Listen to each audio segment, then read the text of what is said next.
ನಮಸ್ಕಾರ ವೀಕ್ಷಕರೇ, 2025ನೇ ಇಸ್ವಿಯಲ್ಲಿ ಹೊಸ ಆಂಗ್ಲ ಸಂವತ್ಸರ ನಿಮಗೆಲ್ಲರಿಗೂ ಸಹ ನೂತನ ಆಂಗ್ಲ ಸಂವತ್ಸರದ ಹಾರ್ದಿಕ ಶುಭಾಶಯಗಳನ್ನು ತಿಳಿಸ್ತಾ ಇದ್ದೇನೆ. 2023-24ನೇ ಇಸ್ವಿಯಲ್ಲಿ ಏನಾದ್ರು ಮಾಡಕ್ಕಾಗದೇ ಇರತಕ್ಕಂಥ ಬಿಟ್ಟೋಗಿರ್ತಕ್ಕಂಥ ಕೆಲಸಗಳಿದ್ರೆ ನೀವು ಅಯ್ಯೋ ಆಗ್ಲೇ ಇಲ್ವಲ್ಲ ಅಂತ ಖಂಡಿತವಾಗಿ 25ನೇ ಇಸ್ವಿಲಿ ಆಗ್ಲಿ, ನಿಮಗೆಲ್ಲರಿಗೂ ಸಹ ಒಳ್ಳೇದಾಗ್ಲಿ. ಏನೇನು ಮಾಡ್ಬೇಕು ಅನ್ಕೊಂಡಿದ್ರೆ 25ನೇ ಇಸ್ವಿಲಿ ಖಂಡಿತವಾಗಿ ಮಾಡಿ, ಖಂಡಿತವಾಗಿ ಒಳ್ಳೇದಾಗ್ಲಿ. ನಿಮ್ಮ ಎಲ್ಲ ಹಳೆ ಕಷ್ಟ ನಷ್ಟಗಳೆಲ್ಲ ಪರಿಹಾರ ಆಗಿ ಹೊಸ ವರ್ಷ ಹೊಸ ಹರ್ಷವನ್ನು ಕೊಡ್ಲಿ ಅಂತ ಹೇಳ್ತಾ ನನ್ನ ಚಾನೆಲ್ಗೆ ಸ್ವಾಗತ ಮಾಡ್ತಾ ಇದ್ದೀನಿ. ನಿಮ್ಮನ್ನೆಲ್ಲ ಮೊದಲನೇ ಸಲ ಬಂದಿದ್ದೀರಾ ಅಥವಾ ಹಲವಾರು ಬರಿ ಬಂದಿಲ್ಲ, ಇನ್ನೂ ಸಬ್ಸ್ಕ್ರೈಬ್ ಮಾಡ್ಕೊಳ್ಳೋಣ, ದಯವಿಟ್ಟು ಸಬ್ಸ್ಕ್ರೈಬ್ ಮಾಡಿಕೊಂಡು ಬೆಲ್ ಬಟನ್ ಹೊತ್ಕೊಂಡು ಆಲ್ ಅಂತ ಮಾಡ್ಕೊಂಡು ಎಲ್ಲರಿಗೂ ವಾಟ್ಸ್ಆಪ್, ಫೇಸ್ಬುಕ್, ಮೆಸೆಂಜರ್, ಟೆಲಿಗ್ರಾಮ್ ಎಲ್ಲ ಕಡೆ ವಿಡಿಯೋನ ಶೇರ್ ಮಾಡ್ಲಿಕ್ಕೆ ಮರಿಬೇಡಿ. ಬಹಳ ಪ್ರಮುಖವಾದಂತಹ ವಿಚಾರವನ್ನು ತಿಳಿಸ್ತಾ ಇದ್ದೀನಿ. 2025ನೇ ಇಸ್ವಿ ಆಂಗ್ಲ ನೂತನ ಸಂವತ್ಸರದಲ್ಲಿ ಯಾವ ಯಾವ ರಾಶಿಯ ಅವಿವಾಹಿತರಿಗೆ ವಿವಾಹ ಯೋಗ ಇದೆ ಅಂತ. ಅಂದ್ರೆ 23ರಲ್ಲಿ ಟ್ರೈ ಮಾಡದೆ ಆಗಲಿಲ್ಲ, 24ರಲ್ಲಿ ಟ್ರೈ ಮಾಡದೆ ಆಗಲಿಲ್ಲ, ಈಗ 25ನೇ ಇಸ್ವಿ ಅವರು ಮದುವೆ ಆಗುತ್ತೆ ನನಗೆ ಅನ್ನುವಂಥವ್ರು ಕೆಲವರಿಷ್ಟು ಜನ ಇರ್ತಾರಲ್ಲ.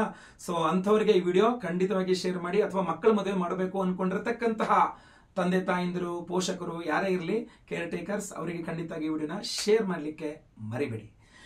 ಬಹಳ ಪ್ರಮುಖವಾಗಿ ನೋಡಿ, ಒಂದು ವಿವಾಹ ಸಿದ್ಧಿ ಯೋಗಗಳು ಬರಬೇಕು ಅಂದ್ರೆ ಅದಕ್ಕೆ ಹಲವಾರು ರೀತಿಯ ಕಾರಣಗಳಿರುತ್ತೆ.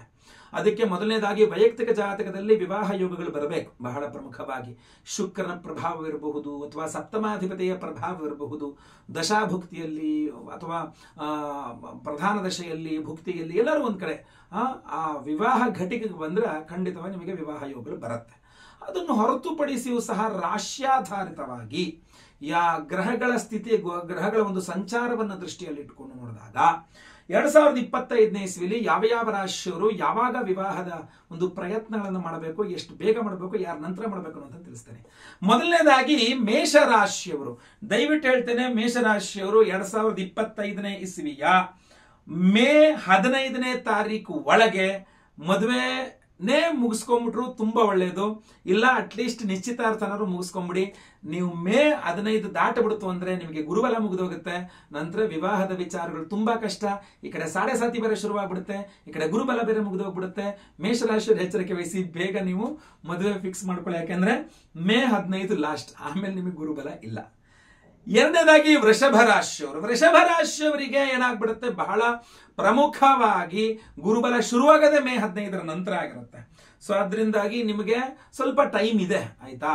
ಸೊ ಅದರಿಂದ ನೀವು ಜನವರಿಯಿಂದಲೇ ಹುಡುಗನ ಅಥವಾ ಹುಡುಗಿನ ಹುಡುಕ್ತಕ್ಕಂಥದ್ದು ಮಾಡಬಹುದು. ಮೇ 15 ನಂತರ ಗುರುಬಲ ಬಂದ ಮೇಲೆ ನಿಶ್ಚಿತಾರ್ಥ ಮಾಡಿಕೊಂಡು ಆಮೇಲೆ ಮದುವೆ ಕೂಡ ಆಗಬಹುದು.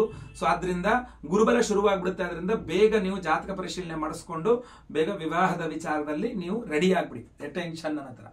ಇನ್ನು ಮಿಥುನ ರಾಶಿಯವರಿಗೆ ಖಂಡಿತ ಈ ವರ್ಷ ಅಂದ್ರೆ 2025ನೇ ಇಸ್ವಿಯಲ್ಲಿ ವಿವಾಹದ ವಿಚಾರವಾಗಿ ಅಷ್ಟೆಲ್ಲ ಅನುಕೂಲಗಳನ್ನು, ಗುರುಬಲ ಅನ್ನುವಂಥದ್ದು ಇಲ್ಲ, ಆಯ್ತಲ್ವಾ. ಅದು ಇನ್ನೂ ಮುಂದಕ್ಕೆ ಹೋಗ್ಬೇಕು, ನೀವು 26ಕ್ಕೆ ಹೋಗ್ಬೇಕು. ಇಲ್ಲ ಗುರುಳೆ ಈಗಲೇ ಲೇಟ್ ಆಗೋಯ್ತು, 26 ಸಾಧ್ಯನೇ ಇಲ್ಲ ಅಂತಂದ್ರೆ ನಿಮ್ಗೊಂದು ಚಾನ್ಸ್ ಹೇಳ್ತೀನಿ.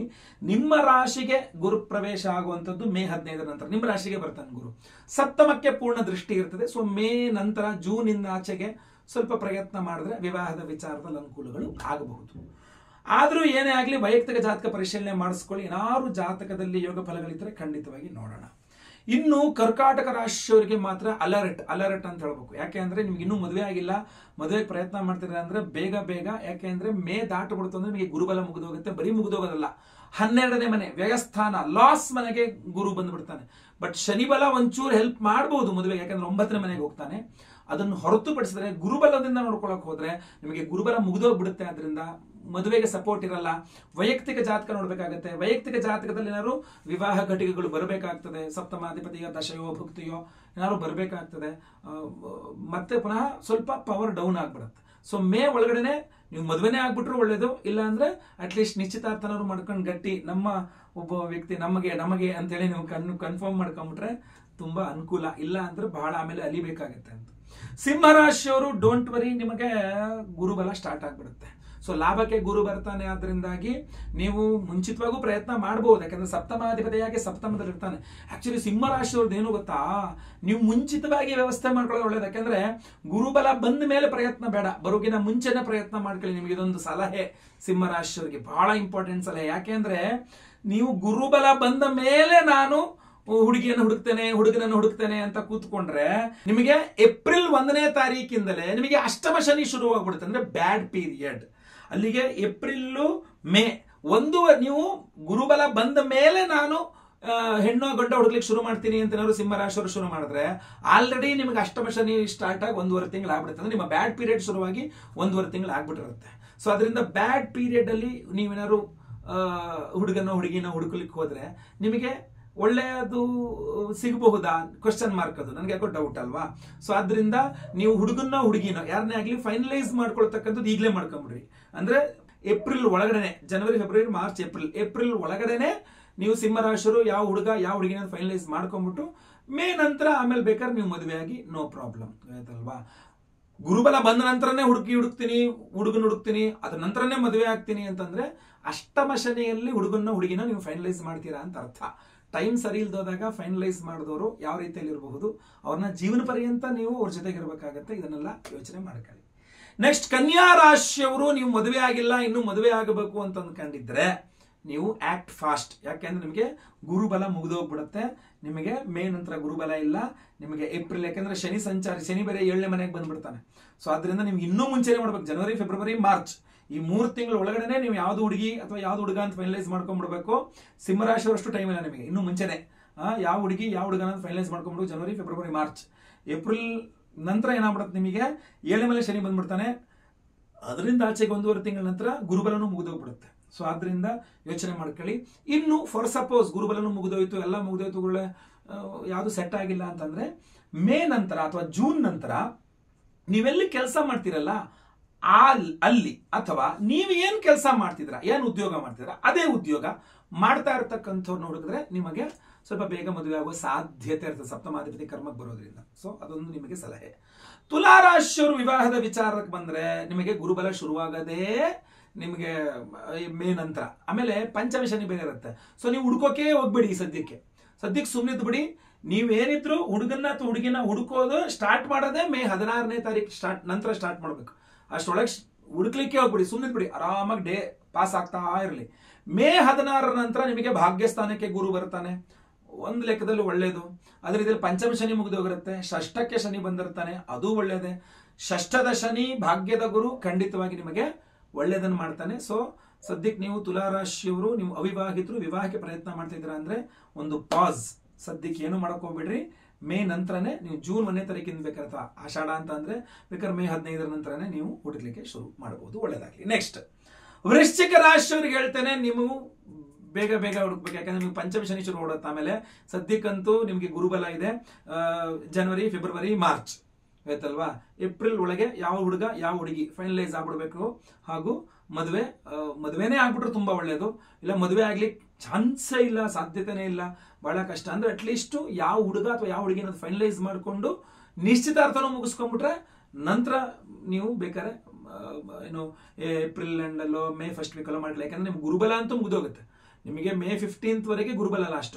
ನಾನು ಆದ್ರೂ ಕೂಡ 3 ತಿಂಗಳು ಯಾಕೆ ಹೇಳ್ತೇನೆ, ಪಂಚಮ ಶನಿ ಶುರುವಾಗ್ಬಿಡುತ್ತೆ. ಪಂಚಮ ಶನಿ ಶುರುವಾದ್ಮೇಲೆ ವೃಶ್ಚಿಕ ರಾಶಿಯವರು ನೀವೇನಾದ್ರು ಹುಡುಗನ ಹುಡುಕೋಕ್ ಹೋದ್ಮೇಲೆ ಟೈಮ್ ಬ್ಯಾಡ್ ಇದ್ದಾಗ ಒಳ್ಳೆಯವರು ಎಲ್ಲಿ ಸಿಗ್ತಾರೆ ಅನ್ನುವಂಥದ್ದು ನನ್ನ ಅಭಿಪ್ರಾಯ. ಸೊ ಅದನ್ನು ಮೊದಲ 3 ತಿಂಗಳಲ್ಲಿ ಮುಗಿಸ್ಕೊಂಡ್ಬೇಕು ವೃಶ್ಚಿಕ ರಾಶಿ ಗುರುಬಲ ಇದ್ದಾಗ್ಲೇನೆ.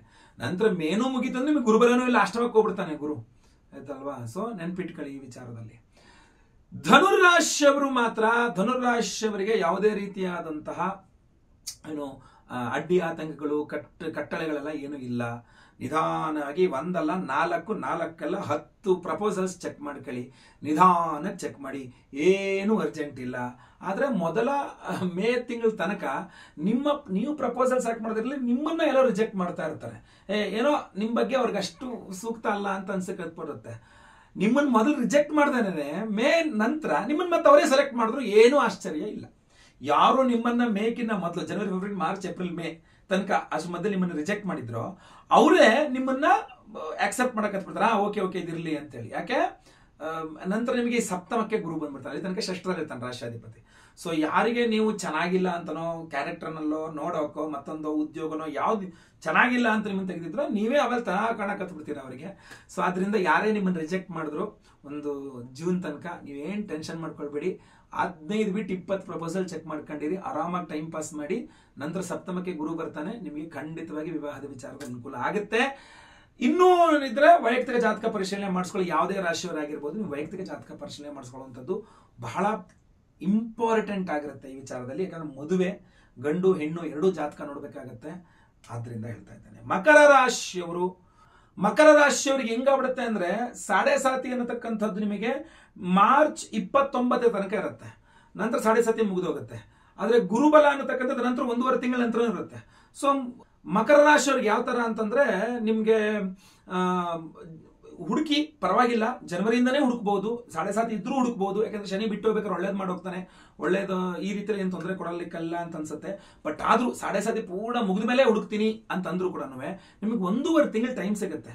ಅಲ್ಲಿಗೆ ಎಲ್ಲಿ ಅಂದ್ರೆ ಏಪ್ರಿಲ್ 1ನೇ ತಾರೀಕಿಂದ ಮೇ 15ನೇ ತಾರೀಕಿನ ತನಕ, ಅಂದ್ರೆ ಏಪ್ರಿಲ್ ಫುಲ್, ಮೇ 15 ದಿವಸ, 1.5 ತಿಂಗಳು ಒಂದೊಳ್ಳೆ ಗೋಲ್ಡನ್ ಪೀರಿಯಡ್ ಸಿಗುತ್ತೆ. ಈ ಕಡೆ ಸಾಡೆ ಸಾತಿನೂ ಇರಲ್ಲ, ಈ ಕಡೆ ಪಂಚಮದ ಗುರುಬಲನೂ ಇರುತ್ತೆ.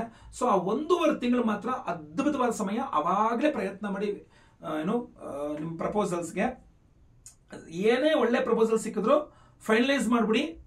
ಯಾಕೆಂದ್ರೆ ಮೇ 15 ನಂತರ ನಿಮಗೆ ಗುರುಬಲ ಇರಲ್ಲ, ಎಷ್ಟು ಪ್ರಯತ್ನ ಮಾಡೋದು ಸಿಗಲ್ಲ, ಆಮೇಲೆ ಮತ್ತೆ ಕಷ್ಟ ಆಗ್ಬಿಡುತ್ತೆ.